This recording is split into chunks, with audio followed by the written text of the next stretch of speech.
Welcome back to this second part of this particular episode where we're discussing and delving into budget documents or county budget documents specifically. And our previous part, we were speaking about the Auditor General's report. So, and spoken much to it, but I think tunaweza guzia tu kidogo in the sense that what are the opportunities now for citizens, or how can citizens use this report to again emphasize on this accountability and rights and all that, perhaps as much as public finance management is concerned. So karibu sana, Mr. Osedo. Thank you, Kili. Now, as I'd mentioned in the previous episode, the Auditor General reports are very important. And I think if you can see and if you can look at the reports that are published every year on the 31st of December, you'll be able to see where your funds are being applied. You can be able to tell whether your taxes are being applied prudently or not.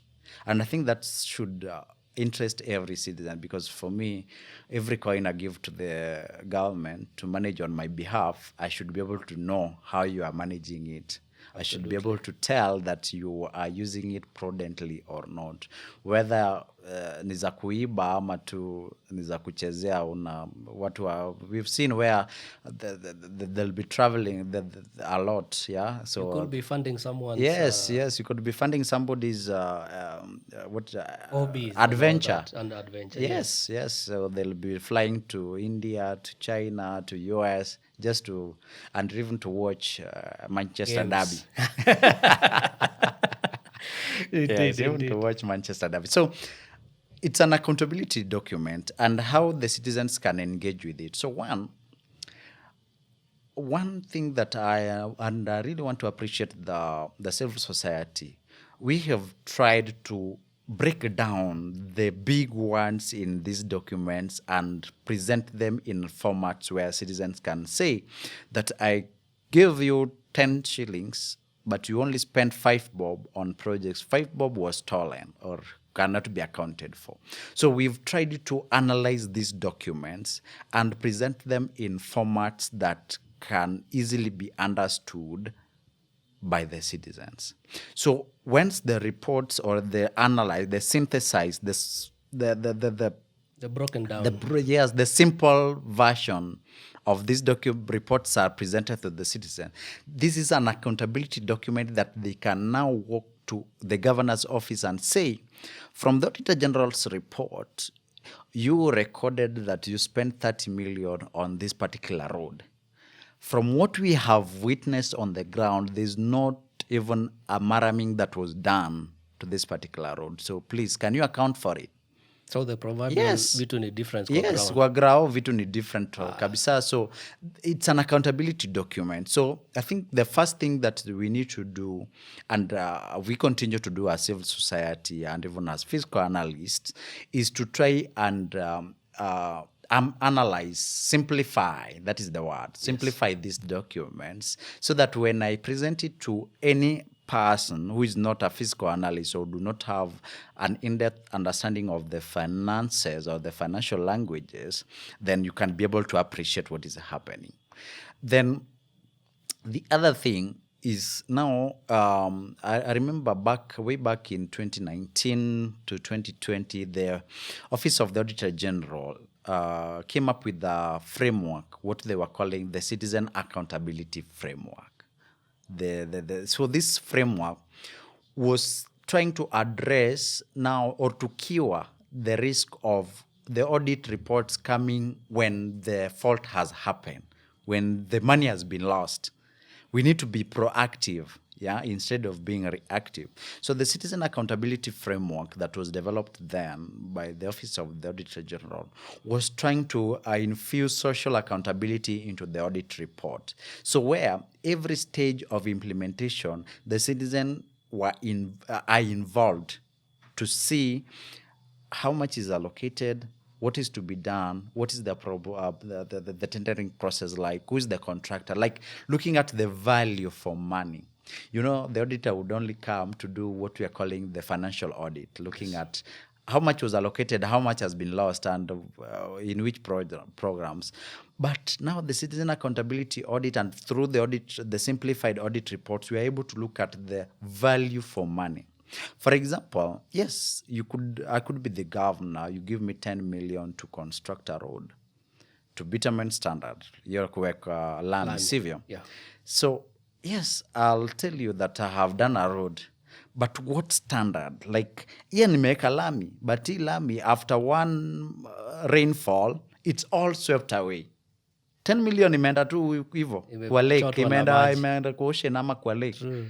So shall the citizens have gotten the value for money? Would they comfortably say that we have realized the value for the 10 million that was given to us? The auditor would report that yes, the road was done, but we need to know and assess whether it was done to the standard that was first planned, and two, if the money they spent within the budgets that was allocated. So that is very important. The other way that the citizens can also engage with the budgeting process or the Auditor General's report is through participating in the audit processes. The audit processes are public processes. So when the auditor is going to the county to engage with the county, so we know that there's that management meetings and all that. But when they are now giving feedback, because there's that feedback session at the end of the audit, the citizens should also be involved to understand that yes, the auditors were here, they conducted the audits, and these were the gaps that they identified. So that going forward, and you see, I normally tell people that auditing is not a fault-finding mission, no. It's just trying to correct the system so that whatever is done or implemented is to the benefit of the people. We are all working to improve on our country, to improve on our development standards for the county. So if that is the case, then it should not be a closed-door meeting. No, let it be a public meeting where we are saying, we did this, the county reported this, but this could not be ascertained. And these are the reasons why we are giving the county either disclaimer, an adverse opinion, and a qualified or an unqualified opinion.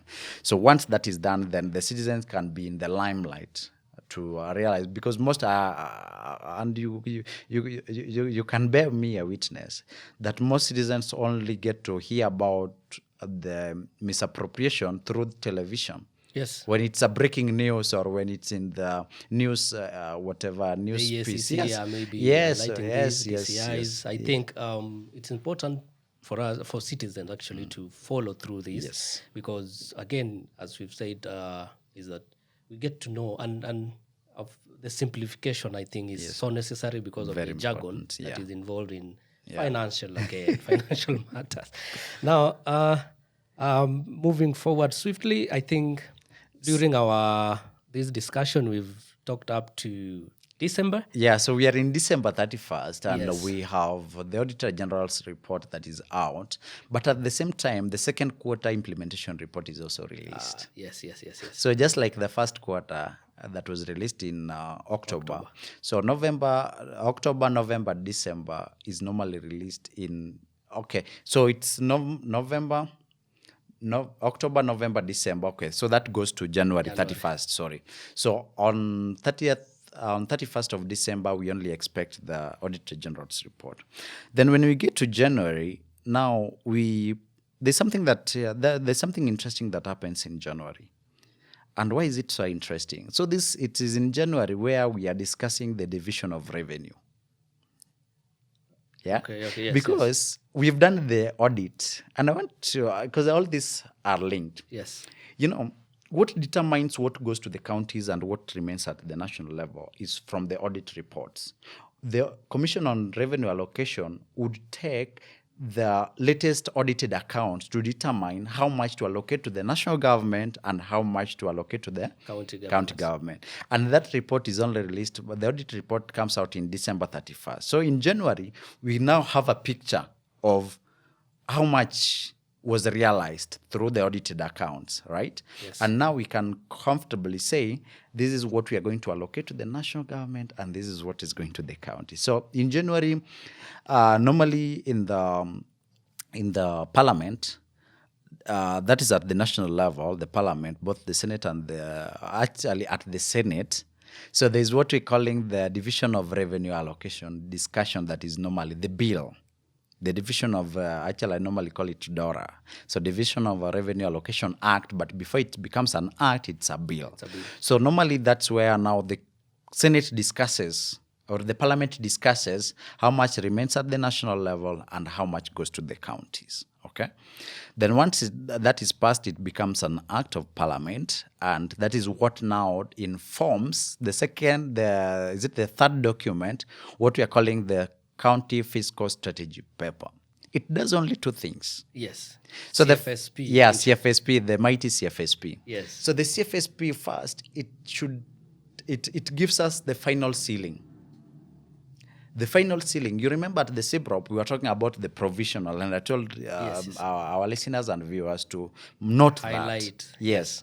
Now, at the CFSP, we are talking about the final ceiling. At the final ceiling, it now means that if a sector like health, you are given 3 billion, you cannot budget beyond 3 billion. You have to work within that once the CFSP is approved. And normally the CFSP is published on the 28th or 29th of February, depending on the year. Like this year, we expected it to be published a couple of days ago because this is a leap year. Yeah. So for a normal year, it's normally published on the 28th. And the parliament or the county assemblies, that is, have 14 days to debate on this document. So first thing it does, it gives us the final ceiling. And the second thing that it does, it gives us a strategy on where we are going to get the revenues from. That's why it's called revenue strategy paper. So that is where now the taxes would be proposed, like if it's assess is this, the tax imposed on agricultural products at the county level. So it will either be increased or reduced or decreased. For example, if it is the entertainment fees, it would be increased or reduced. If it is the liquor licensing fee, it would be increased or reduced. So it's in the CFSP. And at the national level, and I think this is also very important to note, the equivalent of CFSP at the national level is what we're calling the BPS, the Budget Policy Statement. So the BPS also gives us the final ceiling for the sector, but also the strategy. So that is where the taxes would be discussed, whether we need to increase our VAT from 16% to 18%, like it has been proposed, and so many other things. So that is the CFSP. So by 15th of March, we expect that the CFSP would be approved, and once it's approved, we have final ceiling for all the sectors, and we've also discussed the revenue strategies, like how we're going to raise the revenue that we so need to implement our programs. So it is tabled on 28th or 29th of February. Yes, of February. And then by 15th, it's approved. It 2 becomes weeks, in 2 weeks, 14 days, that is. Okay. Yeah, and then, so the other thing that happens within that period is that by 31st of January, the second quarter implementation report is normally published. So that is the month of October, November, December. The report comes out in January 31st. So the COB releases the report or publishes the report, and you need to interact with that report to see the progress of implementation. Because one interesting thing about budgeting is that as we plan and budget, we are also executing and monitoring at the same time. So it's quite a simple process. People may want to say it's complex, but for me it's simple because it has so many pieces moving, but all are interrelated. So it has arms, like working on several things. But Yes. It's one thing feeding into one thing. Yeah. So as we do ABC, we are also implementing XYZ. So that's very important to note. Now, the fourth document, is it the fourth? Should be actually if we're adding the plus the implementation report. So that should be the sixth. The sixth document. Yes, is what we are calling the budget estimates. So the budget estimates are normally published on the 30th of April. So that is when now the budget estimates, because as a country, we are implementing what we are calling the program-based budgeting. So program-based budgeting, it means that if for each and every program we are allocating resources to it, every program must be given an allocation. So if you're going to, for example, do what? Do buy desks for our junior secondary schools, it must be in the education ministry's budget. So it has to be there, like how many desks and for which school. It has to be that detailed so that somebody can be able to trace and see, yes, for this financial year, we had budgeted for 10,000 desks and at a cost of 5 million, for example. Yes. That's just as an example. So once the budget estimates are published, then we have 2 months between April and June to debate. So this is actually most people, and I want to also demystify some notion that budgets, the only budget that people should interact with is the estimate. Estimate is almost the last part of the budgeting process. Because now, if there were things that were not at the CIDP, the ADP, you won't find them in the estimates. True. People only come to participate in the budgeting process at the estimate level, when it is too late to change even a comma. I would say it's too late. Why? Because at CFSP, we have the final ceiling. So it means that we cannot move money from one sector to the other. Sure. What we can only do is to move money from one program to the other within the sector, what I'm calling the intra-sector reallocations. We cannot do what we are calling inter-sector reallocations. Sure. So that's why it's important to start the journey from the 1st of July, not in April when the process is almost ending.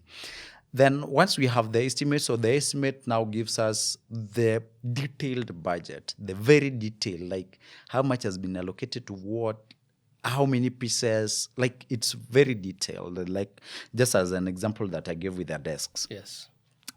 Then once we have the estimates approved, so normally we see that's the point where around 14th, 15th of June, we see now the CS Treasury or the county executive of a committee member in charge of finance going with the briefcase. So that is now where he's going to read the budget estimates. Right. And then once it's read in the assembly, then the assembly would approve it, would concur, like they would accept. Exactly. So they would say, yeah, we are okay with what has been presented and we approve.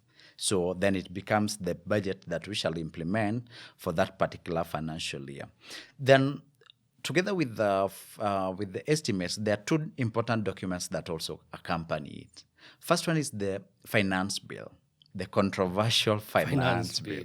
So what is a finance bill? You know, people would just hear about finance bill. And actually last year it rented the airspace for a very long time because I think that was the most controversial one. Coming at a time when the economy was struggling and they were proposing increase in so many taxes. So people felt like, now I think tumekujiwa sana, wamekuja sana. So the finance bill is a policy or a financial document that authorizes the government to collect taxes. Okay? Yes. You remember the CFSP? CFSP only gave us the revenue strategy, like where are we going to get these taxes? What do we need to increase? Then now the finance bill now comes with specifics. For example, if it is pay as you earn, it will say now if you are earning below 24,000, we are increasing your pay from 10% to 20%. You understand? Yes. If you're earning above 100, you are increasing it from 30% to 32% or to 32%. Yes. If you're earning above $1 million, we are increasing from 30 to 35. You understand? So the finance bill now comes with the details of the taxes that are to be increased or reduced for us to realize the revenue that we have projected in our CBROP CFSP and CFSP. All right. So at this level is where we get even introduction of new taxes Exactly. and levies. Yes. So this is where now we see new levies being introduced. Like, for example, a county may decide, sasa, kila kuku ambayo unafuga kama mfugaji lazima ulipe shilingi ngapi? 20, for example. Yes. So they would say for every cattle that you have in your homestead, you'll pay 20 bob to the county. And that is also the opportunity you will get to ask them, why am I paying you 20 bob, yet I'm still I'm the one feeding this cow. Yes. I'm the one who is taking care of the health and everything else. So why am I paying you 20? So you need to interrogate what is being proposed. Then the other thing, or the other document that comes out, so we have the finance bill, and it comes out together with the budget estimates, and we have like 2 months to engage with it. Then the third document that comes out is what we are calling the appropriation bill. So the appropriation bill is the document that now authorizes the government to start spending.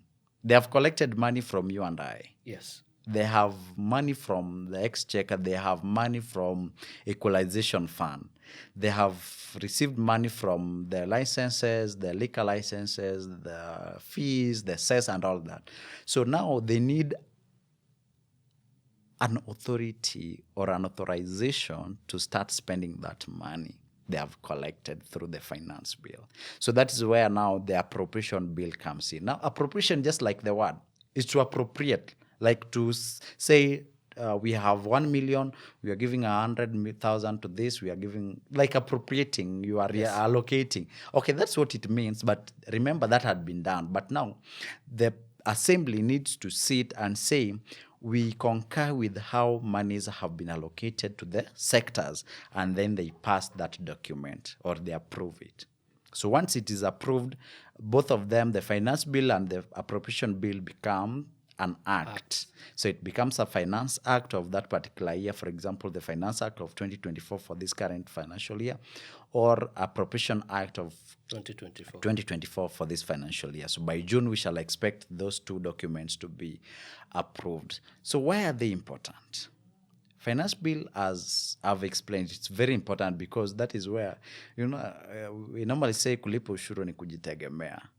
But the ushuru that you are paying needs to be realistic. Sure. It needs to take into account how much you have in your pocket and how much bills you have to pay for you to spare something to government, also to be able to provide public goods, because that's what the government should do. So once the finance bill is published, I think as citizens we need to engage with it seriously, so that whatever taxes that are passed are not things that are going to hurt us as a citizen. Currently, you might have heard, Kili, about this conversation around the taxation to cooperatives, that was in the Finance Bill 2020, the Finance Act of 2023.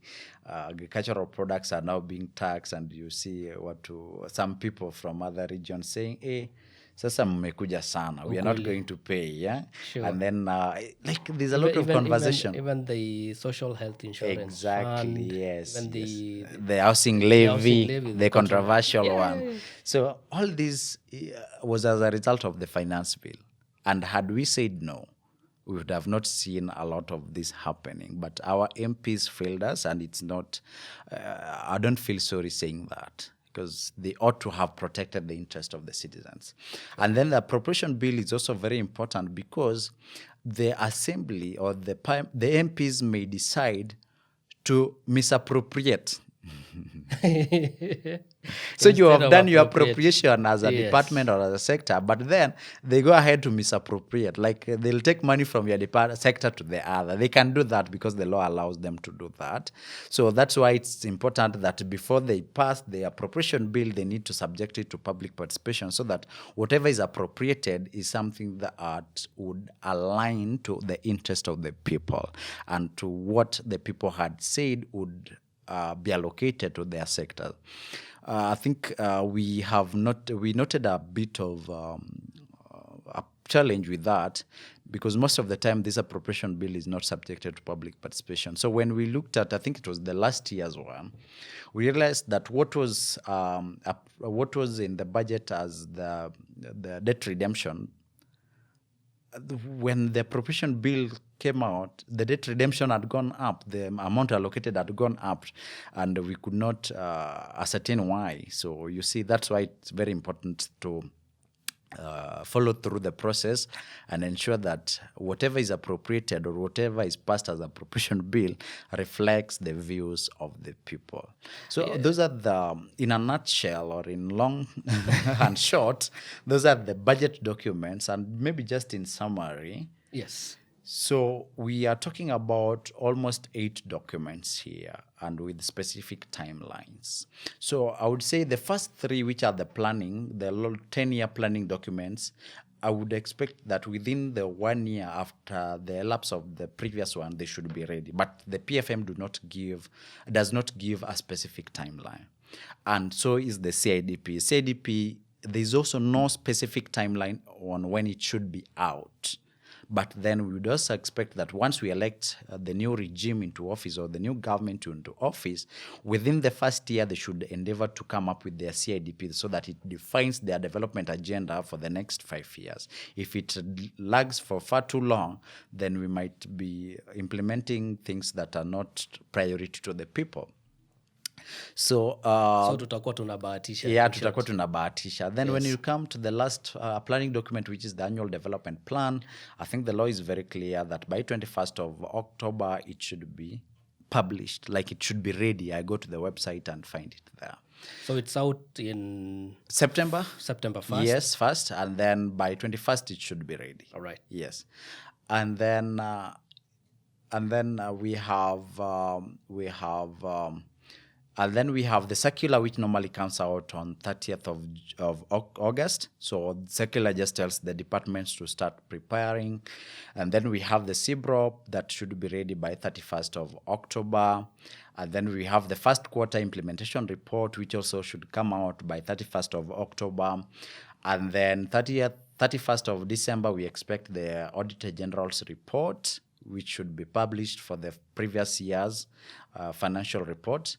And then we come to January, we have the division of revenue bill, which is discussed and passed in the parliament at the national level, because it now gives us a clear picture of what is remaining at the national level and the county and what goes to the counties. And then on 31st of January, we have the second quarter implementation report that is normally published, and we need to interact with that document. And then by 28th or 29th of February, we have the CFSP, the County Fiscal Strategy paper. So as I've said, it does two things. So final ceiling and also the revenue strategy.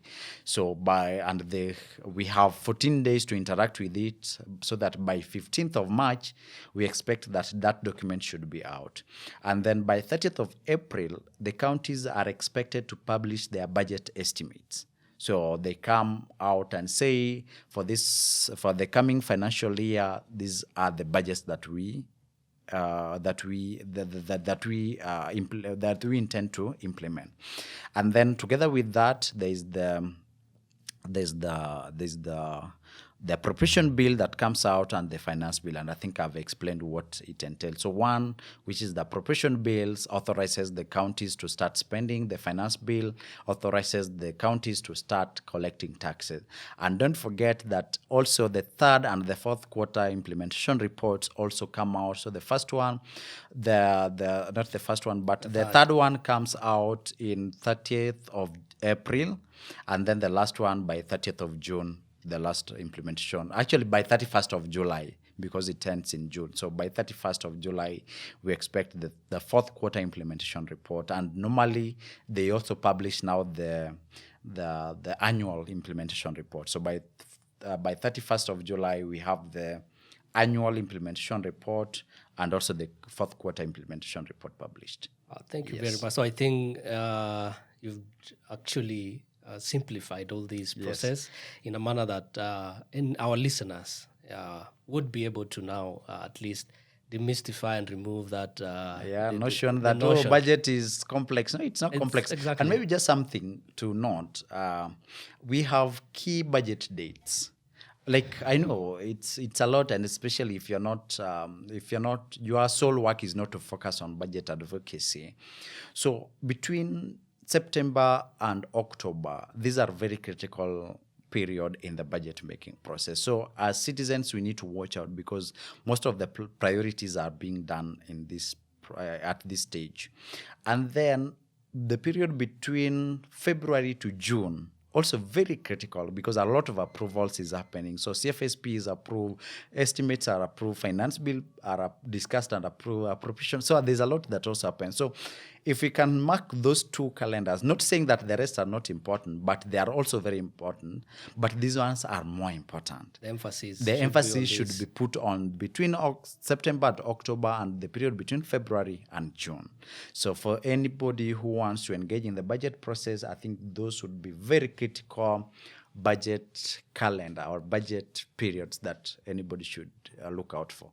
Otherwise, I want to thank you so much for this great conversation. Looking forward to more and to have more enlightened citizens. I think we need to do more of this. Asante sana. I cannot emphasize more on the importance of these conversations. And of course, thank you also for taking your time to talk to us and demystify all this. Asante sana. Always a pleasure. God bless you. Thank you. All right. Thank you.